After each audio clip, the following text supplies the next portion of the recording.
Welcome to Crime Stoppers. I'm your host, Chip Brown.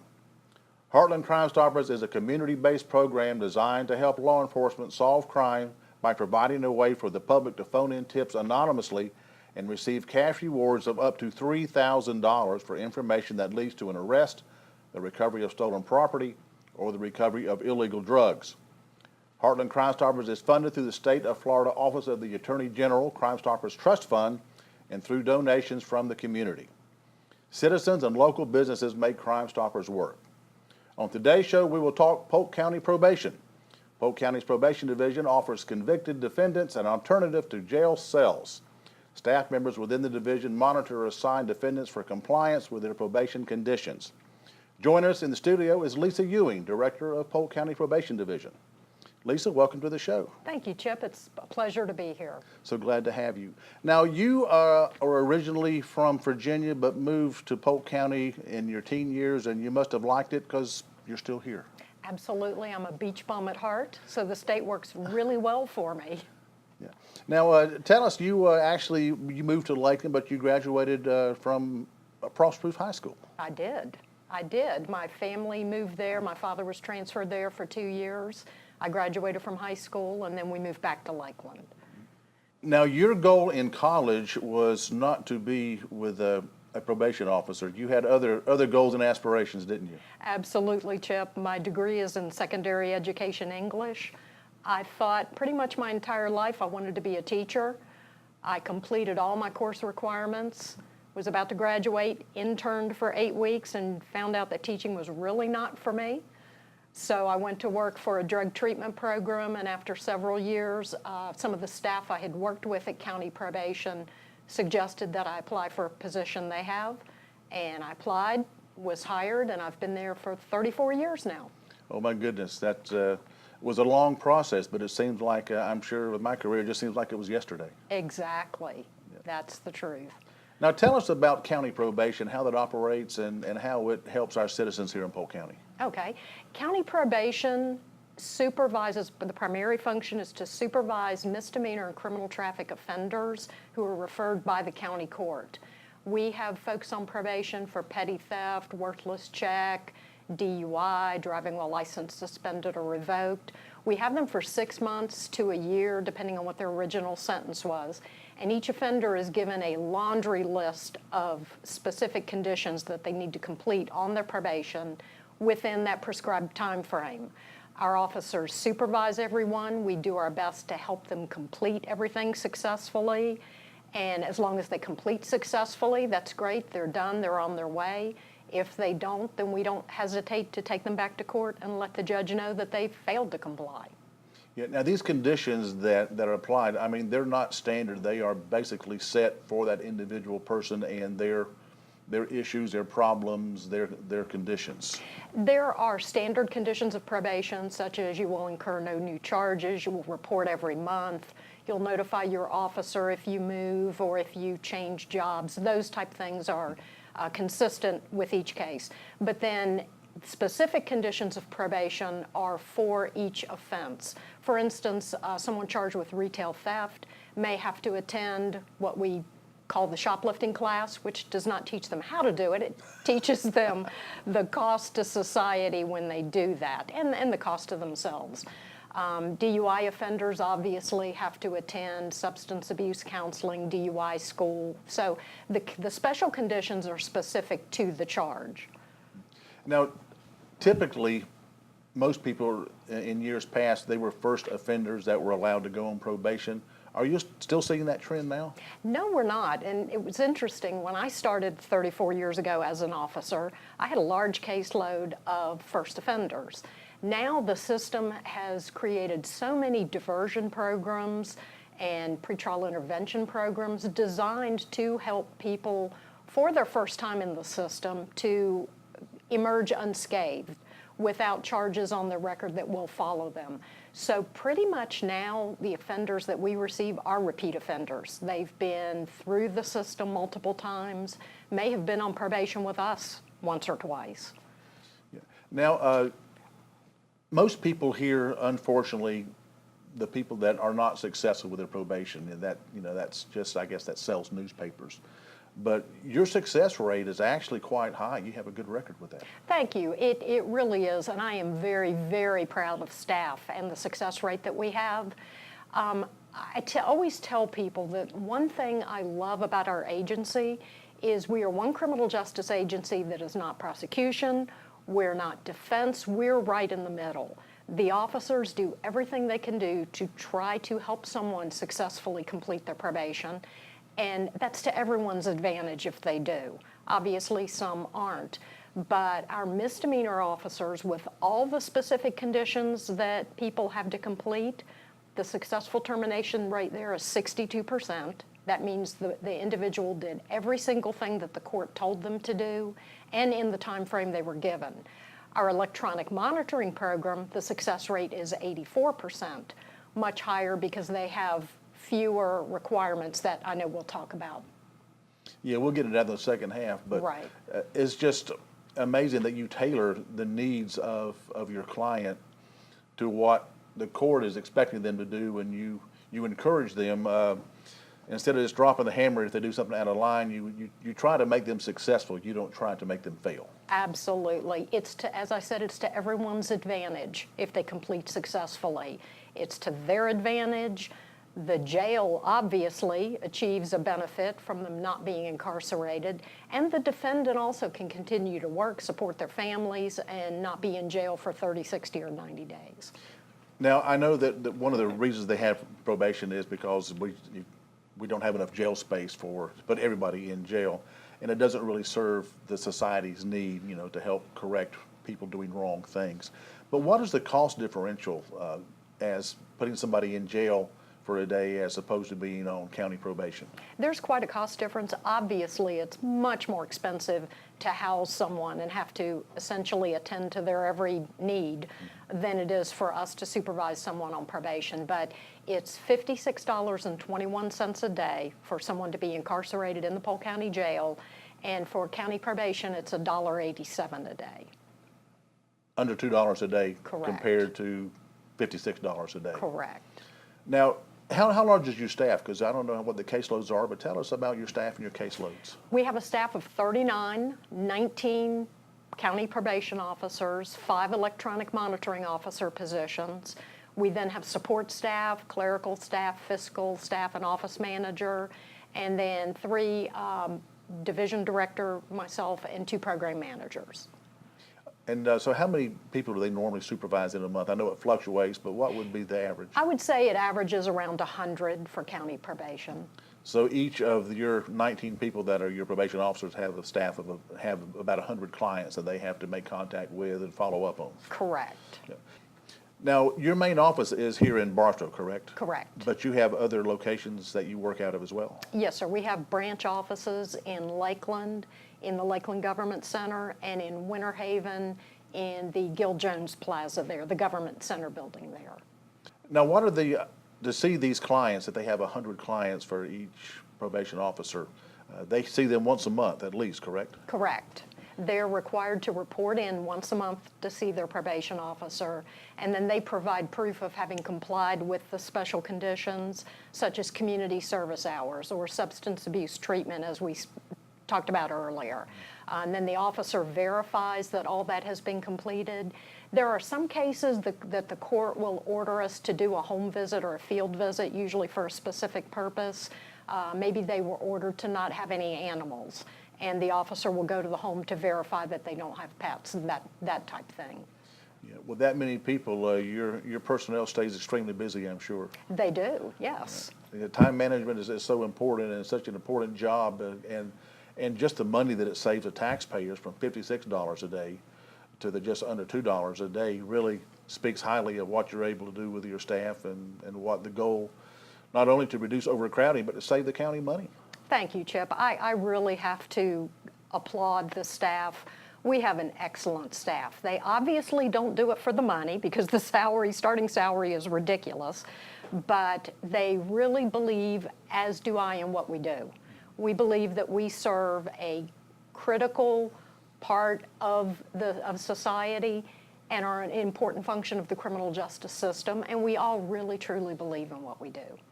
Well, it's so good to hear your passion for that, and because like I say, you find out what you think you want to do when you're in college, just like I thought I wanted to teach music.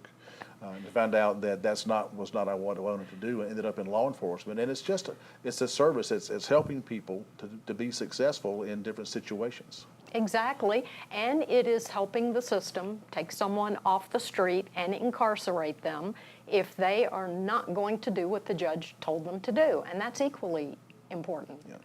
And unfortunately, I know we talked about it before, but a lot of these people just think, well, it's just me, who cares, it doesn't affect anybody else. But having someone incarcerated or on probation in those conditions, it affects the whole family. Oh, absolutely. It trickles down to their children, their parents, their siblings, and believe me, when someone is on probation, officers will receive phone calls from everybody in the family. So yes, it does impact the entire family seriously. And it's so good that you give them that counseling to show that the impact is not just on you, that you did something wrong, it impacts everyone. We try. Well, Lisa's going to ask you to stick around for a few minutes. We're going to go over some of our most wanted cases, and we want to talk a little bit about the electronic monitoring. Okay, sounds great. Crime Stoppers provides a way for local law enforcement to receive information on crimes while keeping the people providing that information anonymous. These efforts increase tips, which in turn solve more crimes and identify criminals in our community. Here's a look at some of our most recent cases. Winter Haven police detectives are investigating an armed robbery that occurred at Zaxby's on April 25th at around 11:30 p.m. The suspects are both black males, one wearing a black sweatshirt, black pants, all black sneakers, pink gloves, and a black shirt covering his head. He was brandishing a silver handgun. The second suspect was wearing a black t-shirt, black pants, black and white sneakers, and a green ski mask covering his face and head. He held a dark handgun in his right hand, also had an unknown tattoo on the hand. Lakeland police need to locate a wanted person, Richard Dean Scales. He's a black male. His date of birth is November 12, 1961. Scales is wanted for sexual battery. Winter Haven Police Department report on April 11, 2017. The female pictured entered Bell's at 5998 Cypress Gardens Boulevard in Winter Haven and selected numerous baby clothing items. She then walked out with no attempt to pay. Winter Haven Police Department is asking for your help in identifying these two suspects. They are pictured in video surveillance at Walmart in Auburndale on April 5th, 2017, using a stolen credit card. The Lake Wales Police Department needs your help in identifying this individual. On April 12, 2017, a skimming device was located on the ATM at a SunTrust Bank on Central Avenue in Lake Wales. On the same date, suspect 1 was observed installing the device on the ATM, and then both suspects left the area in a red color 4-door vehicle. The suspects appear to be the same suspects that were observed installing a skimmer device at a SunTrust Bank in Haines City in March. Lake Wales Police Department needs your help in identifying this suspect. He stole a lawnmower and a pressure washer from Lowe's. Polk County Sheriff's Office deputies are seeking the public's help to locate 53-year-old Robert Dennis Hires. His last known address was 108 Hales Road in Auburndale. If you have any information on any of the cases you've just seen or any information on an unsolved crime, please contact Heartland Crime Stoppers and leave an anonymous tip. The toll-free tip line is 1-800-226-TIPS. That's 8477. You can also leave an anonymous web tip by going to www.heartlandcrimestoppers.com and click on the Give a Tip tab, or by going to www.p3tips.com. Don't forget, you can download our free P3 Tips app on your smart device. Whichever way you choose to leave a tip, you will remain 100% anonymous. If your tip results in an arrest, the recovery of stolen property, or the recovery of illegal drugs, you could be eligible for a cash reward of up to $3,000. Welcome back to Crime Stoppers. I'm your host, Chip Brown. Polk County Probation offers the county court and circuit court judges with cost-effective alternatives to incarceration, which helps alleviate county jail overcrowding and save general fund dollars. Sticking around for the second half of our show is Director of County Probation, Lisa Ewing. Lisa, thanks for sticking around with us. Thank you. Now, we wanted to kind of talk about the second half of our show today on the electronic monitoring and explain exactly what that is. The electronic monitoring program, to me, was very exciting. We actually started it. It came about from a work session between the County Public Safety Coordinating Council and the Board of County Commissioners back in, I believe, 2004, when the jail was very overcrowded. We are the only criminal justice agency that the Board of County Commissioners supervises through the county manager's office. And we were tasked with researching electronic monitoring, gathering information, and bringing a report back to the Public Safety Coordinating Council. We did in 2005. They voted to start a program, and the Board of County Commissioners kindly agreed to fund the program, and we've been in existence since 2005. It's very exciting to me because it provides a direct alternative to incarceration. These folks are in the county jail, and the circuit or county judges will decide if they should serve an existing sentence, maybe on electronic monitoring, or if they're a pretrial offender who can be released on electronic monitoring. Through some fashion, they're referred directly from the judge. Staff goes into the jail, puts the bracelet on them, and we then monitor them until either their sentence is completed or they go back to court and complete their pretrial status. Now, we had talked in the first half of the show about the success rate. It is up in the 80 percentile success rate with this program. Yes, sir, it's 84%, and that to me is just incredible. Obviously, it's higher than county probation because probationers have a multitude of conditions they have to comply with, any of which could have the officer file an affidavit and return them to court. The electronic monitoring offenders pretty much stay home. As long as they do that, and as long as they go to court if they're scheduled, and as long as they comply with any conditions of that nature that the judge gives them, then they are successful. Now, unlike the probation office for the county that has misdemeanors, the electronic monitoring has both misdemeanor and felony offenders.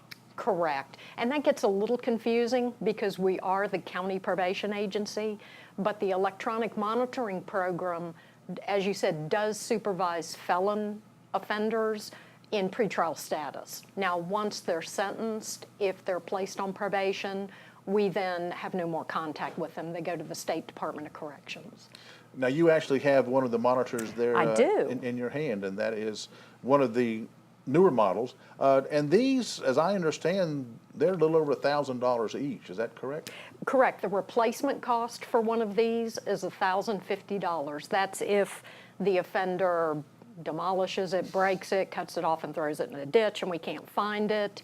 However, we don't purchase the units except in cases like that. We lease them at $4.40 a day, which is really very cost effective. Now, you've had that contract, I believe it was 3M, I believe. Is that who you have it? Yes, sir. We started out with ProTech in Odessa, Florida, and then they merged or were purchased by 3M. And you've had it with them the entire time, so that relationship is very important, I'm sure. It is. They have been absolutely wonderful to work with, and it's been so nice having an agency fairly local that if we have a crisis, we can meet them halfway and pick up 5 or 6 units or whatever we need to do. Yeah, because you never know when the judge is going to place how many people under your control, whether it's for county probation or for the electronic monitoring program, so you have to kind of be ready for all situations. That's absolutely true. We have no way of knowing. Now, this has a GPS unit on it. It's kind of like I guess maybe a cell phone GPS, I'm assuming. And it's fairly accurate. I mean, to it, not within feet, but within certain yards, so you know exactly when people are not where they're supposed to be. Exactly. Staff will tell you. I can tell you that this person is at the intersection of Highway 98 and 60. I can't tell you exactly which corner they're standing on, but I can tell you that they're there or they were there 10 seconds ago. Yeah. And of course, that has electronic log, so you always know where they're at. Correct. Now, do these have a battery life for the entire 6 months, or how do they? No, the battery maintain it? life is about 24 hours, maybe up to 30 in some cases, but we require the offender to recharge it every night. So they obviously, if it doesn't get recharged and goes dead, then that causes another issues. Correct. That's a major violation. Yeah. Now, also, it's not just a strap with a buckle. This actually has a mechanism that to be removed, you have to have the special tool. Correct. Or saw it off or whatever they want to do. They try to be creative, but Absolutely. but when it is breached, you know that an error has occurred. Correct. There's fiber optics running through the strap. The straps are replaceable. The staff inserted this pin for me to show you that that's not going to budge. Then once it's sized to the person's ankle, they cut the strap however large or small it needs to be, insert it here, put in the plug on this side, a tamper-resistant plug, and then the offender cannot remove it without staff knowing. If they cut it, it cuts the fiber optics and we receive a strap alert. Now, obviously this is waterproof because it stays on for the entire period that they're under supervision, so. Correct. They can bathe, they can shower, they can work outdoors. We just ask them not to go swimming. Now, Lisa, some people get really try to be creative and think perhaps they're smarter than they are about how their strap by accident was miraculously severed from their leg without damaging them. You have an interesting story. Yes, staff jokes frequently. In the initial stages of the program, we had an offender who was mowing a field. The blade of the mower flew off, hit a piece of tin that flew through the air, came straight at his ankle, severed the strap, and did not damage his ankle at all. So we call it our electronic monitoring miracle. And needless to say, the judge did not accept that story, and he wound up incarcerated. Oh, my goodness. But now, you talked about how the conditions of people that have to stay home with this. There are some leeway that on situation that the judge will approve to go to the grocery store and maybe to work. Tell us how that works, some of those things. If the judge places them on GPS with standard conditions, then they are allowed, obviously, to go to work or to go to school. They're allowed 2 to 3 hours a week for grocery shopping, pick up prescriptions, that type thing, and we do allow them to go to church. They let us know in advance what their schedule is, and then that schedule is built into the system. If they violate that schedule in any fashion, let's say they were supposed to be home from work at 8 o'clock and they didn't get home till 8:15, their unit will start buzzing to let them know, okay, you're not approved for this. Well, that's good that you're able to keep track of that because it's so important. And obviously, if they say they're going, to church, they would have to tell you which church they're going to. And Correct. it'll show up on the GPS, your record, and if it shows that they were not at church, they were somewhere else, then there's a problem. Absolutely. Yeah. Correct. And staff keeps up with that very closely. Yeah. I'm sure that can be not challenging, but it's just one of those details that your people are just so good at doing. Oh, absolutely. We have an excellent electronic monitoring staff right from the very beginning. The first officer that we hired just laid the groundwork for a program that has been extremely successful. And not just in avoiding jail costs, but we frequently work with law enforcement. They may be investigating a crime in some area, and one of our defendants has shown up as a possibility. They think he may be is suspected in having committed some crime. And the officers will run the points, and frequently it will actually exonerate that person because it'll show, nope, he was home the whole night, it wasn't him. Then law enforcement can turn their attention to other suspects and stop spending time on that person. Yeah. I can see it'd be a valuable tool. How many of these do you actually have out in operation right now? Around 100. About 100 of them? Yes, sir. Now, do you have a cost ratio of what it costs for monitoring this as compared to regular probation? Because we know jail's $56. What does this run? This is $9.11 a day, last fiscal year 15-16. Obviously, $4.40 a day of that is actually leasing the equipment. So the balance is staff, operating costs. Now, you talked about leasing this, and now we had talked about it before. You actually only pay for the lease on the units that are in use. You don't pay for the ones that aren't being used. So that is another way that you're keeping good count of your money that you have. Absolutely. And it's another reason we love working with 3M. We have several units on hand, obviously. If you have someone who, occasionally a unit will malfunction. And if that happens, we need to have another one that we can get to them and get on them immediately. So we frequently will have several units in abeyance, and the company does not charge us until we actually activate the unit, and then we pay the $4.40 a day until the staff deactivates the unit. Well, it is such a successful program, and I say it has, in so many ways, it saves the county money from the cost aspect. It helps alleviate the jail overcrowding, which is always an issue. Even though crime is down, your people are still just as busy as they've ever been. True. We have a little breathing room now that we didn't have for many, many years, but they stay busy. I'm sure that there's always people trying to throw curves at you and try to do techniques that just don't work. Absolutely. And you know, Chip, I continually tell people who aren't familiar with probation or the system, I think everybody, defendants and general public, have a wrong conclusion or idea of what we do. And I repeatedly say that everything that we say and do depends on what that person says and does. If someone has an inkling, even a tiny little speck of hope of getting through whatever the court ordered them to do, it will happen in our agency because we don't work against them, we work for them. And sometimes that's what that person needs, is just a success to show, hey, I did this, I can do this, so I can go to the next step and I can do that. And just, it's a step program, and sometimes they just need that confidence and that guidance to keep them on the path and show them that there is an alternative to going down the criminal path as opposed to and staying on the path that they need to be on to be members of society and just obey the laws. It's really that simple. Exactly, and we try to provide that opportunity. And then if they don't, obviously a jail cell is where they need to be at the time. Yeah, as I was told, a more structured environment. Very true, yeah. Very true. Well, Lisa, thank you for being on the show today. We look forward to maybe hearing more later about this, but thank you for the work that you and your staff do. We really appreciate it. Thank you, Chip. I appreciate the opportunity very much. For more information about the Polk County Probation Division, you can contact them at 863-534-4125 or contact them on the web at www.polk-county.net. That's going to do it for this edition of Crime Stoppers. Keep in mind, Heartland Crime Stoppers is an organization that helps law enforcement solve crimes through anonymous tips and monetary rewards.